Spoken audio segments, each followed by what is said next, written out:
আসসালামু আলাইকুম, welcome back to my channel. আজকে আপনাদের সাথে শেয়ার করছি আর নতুন পদ্ধতিতে ডিম মুগলাই রেসিপি। আশা করি এইভাবে মুগলাই বানালে সকলে অনেক বেশি পছন্দ করবে। ভালো লাগলে অবশ্যই আমার চ্যানেলটিকে সাবস্ক্রাইব করবেন। তো প্রথমে আমি একটা বাটা নিয়ে নিচ্ছি, দিয়ে দিচ্ছি স্বাদ মতো লবণ, দিয়ে দিচ্ছি 3 টেবিল চামচ রান্নার তেল।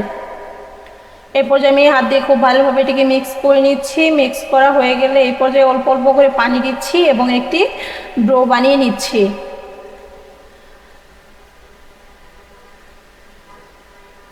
তো এই পর্যায়ে দেখতে পাচ্ছেন ডোটি কিন্তু বানানো একদম হয়ে গেছে। এই পর্যায়ে আমি অল্প একটু উপরে তেল দিয়ে দিচ্ছি, দিয়ে 10 মিনিটের জন্য এটিকে আমি রেস্টে রাখছি।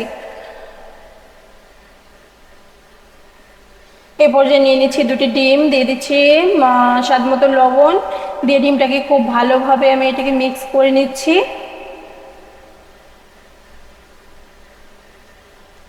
মিক্স করা হয়ে গেলে একটি সাইডে রেখে দিব।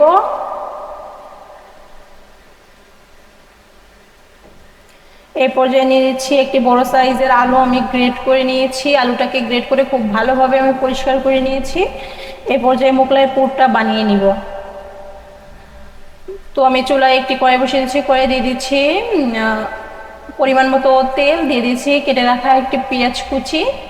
পেঁয়াজটা আমি ছোটো ছোটো করে কেটে নিয়েছি। এরপরে দিয়ে দিচ্ছি 3টি কাঁচামরিচ কুচি, দিয়ে আমি এটাকে কিছুক্ষণ ভেজে একটু নরম সফট করে নিব।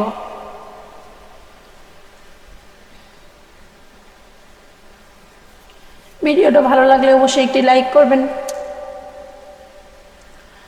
তো এই পর্যায়ে যখন পেঁয়াজটা একটু নরম হয়ে এসেছে, এই পর্যায়ে আমি দিয়ে দিচ্ছি 1 চামচ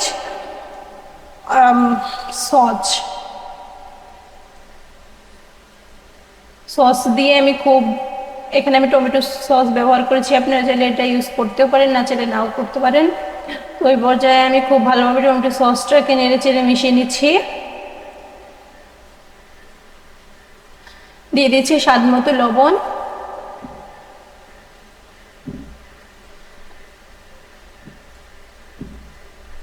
এ পর্যায়ে দিয়ে দিচ্ছি গ্রেট করে রাখা আলু, দিয়ে আমি এটাকে নেড়ে চেড়ে দিচ্ছি। এ পর্যায়ে দিয়ে দিচ্ছি একটি ম্যাগি মশলা।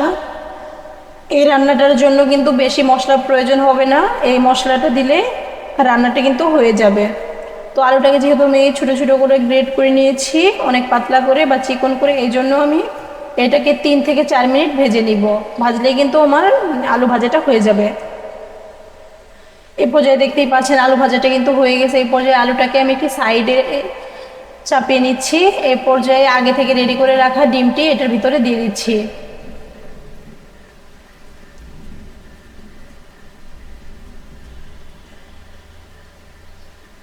তো এই পর্যায়ে ডিমটাকে আমি এভাবে ভেঙে ছোট ছোট করে নিচ্ছি।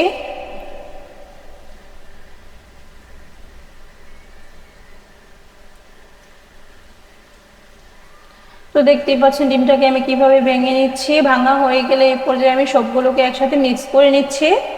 আলু ডিম সবগুলো একই সাথে মিক্স করে নিচ্ছি। তো মিক্স করে আমি এটাকে কিছুক্ষণ ভেজে নিচ্ছি। এই পর্যায়ে আমার রান্নাটা কিন্তু একদম হয়ে গেছে।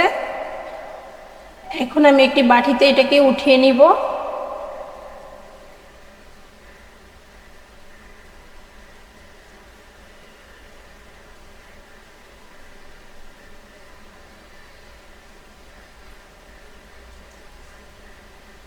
এরপর ফিরে আসলাম 10 মিনিট পর। তো দেখতেই পাচ্ছেন ডোটি কিন্তু অনেক নরম এবং সফট হয়েছে। এ পর্যায়ে আমি মোগলাইটা একটু বড় করে বানাবো জন্য 3টি অংশে ভাগ করে নিলাম। এটাকে নিয়ে আমি 2টি অংশ ঢেকে রেখে দিব এবং একটি অংশ বোর্ডের ওপরে নিয়ে এটাকে রুটি বেলে নিব।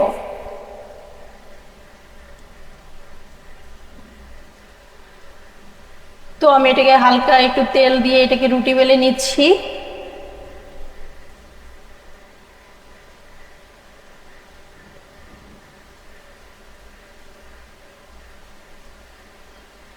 তো এরপর দেখতেই পাচ্ছেন রুটিটাকে আমি অনেক বড় এবং গোল করে বানিয়ে নিব।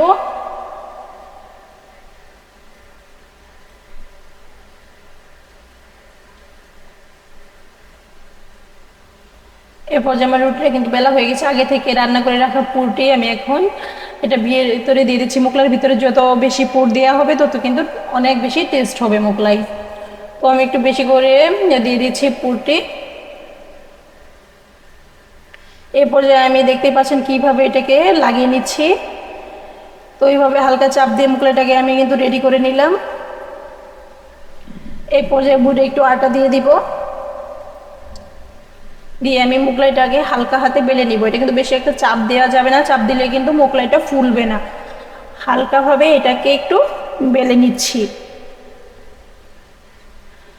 তো দেখতেই পাচ্ছেন মোগলাইটা কিন্তু আমি একটু বড় সাইজ করে বেলে নিয়েছি। এটাকে কিন্তু বেশি একটা চাপ দিচ্ছি না, হালকাতে। তো মোগলাইটা হয়ে গেছে। এই পর্যায়ে আমি চুলায় একটি কড়াই বসিয়ে দিয়েছি। কড়াইয়ে আমি তেলটি গরম করে নিয়েছি খুব ভালোভাবে। এই পর্যায়ে দিয়ে দিচ্ছি মোগলাইটি।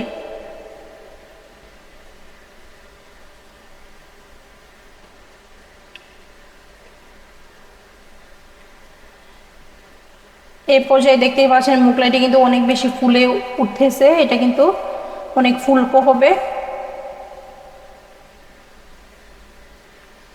তো দেখতেই পাচ্ছেন মোগলাইটি কিন্তু ফুলে তার থেকে দ্বিগুণ হয়ে গেছে। এটা খেতেও কিন্তু অনেক বেশি টেস্ট হবে।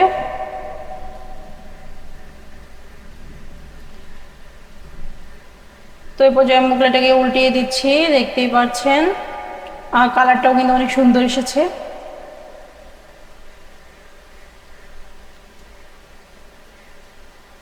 এরপর আমি মোগলাই কালার আসা পর্যন্ত এটাকে খুব ভালোভাবে ভেজে নিব।